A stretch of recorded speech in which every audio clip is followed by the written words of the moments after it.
G'day, welcome to Race Centre. I'm Dazza. Here we have Brendon's 2016 Yamaha R6.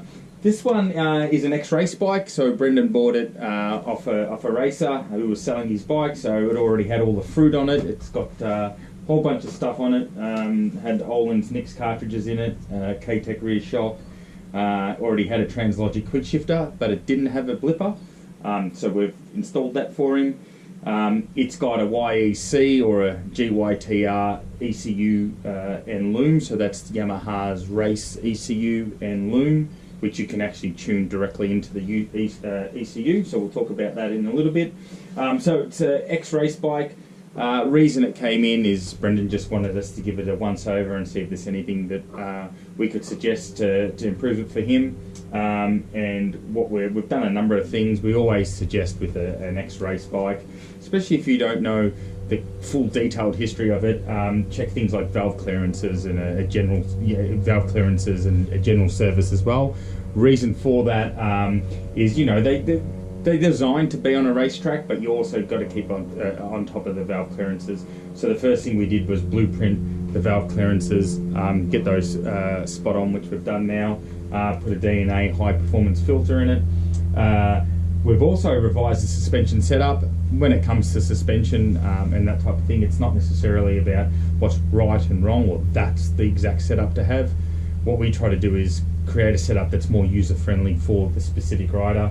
Sure, their weight and their lap times and their experience level has a factor as well, but you can also design a bike to have a really agile setup that can be harder to ride but can yield a better lap time. But those type of setups are better suited for more experienced and professional racers rather than track day riders or people new to racing.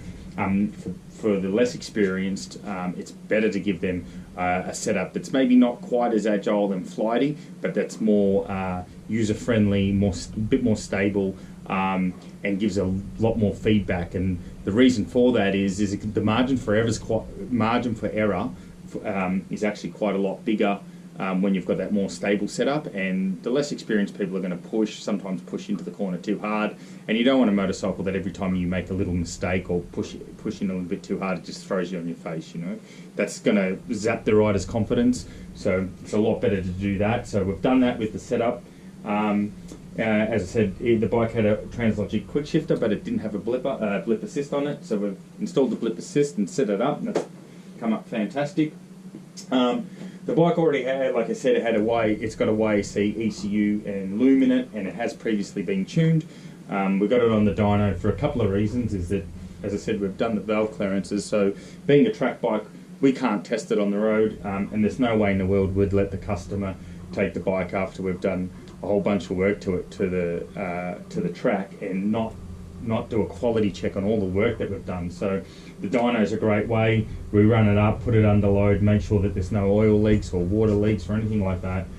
So it's passed with flying colours. Bricko's done a great job on that. So that's the first reason. And then just assess the tune. The existing tune that was in this bike was pretty good. Like, definitely was pretty good. Wasn't bad at all. We have been able to improve it a fair bit.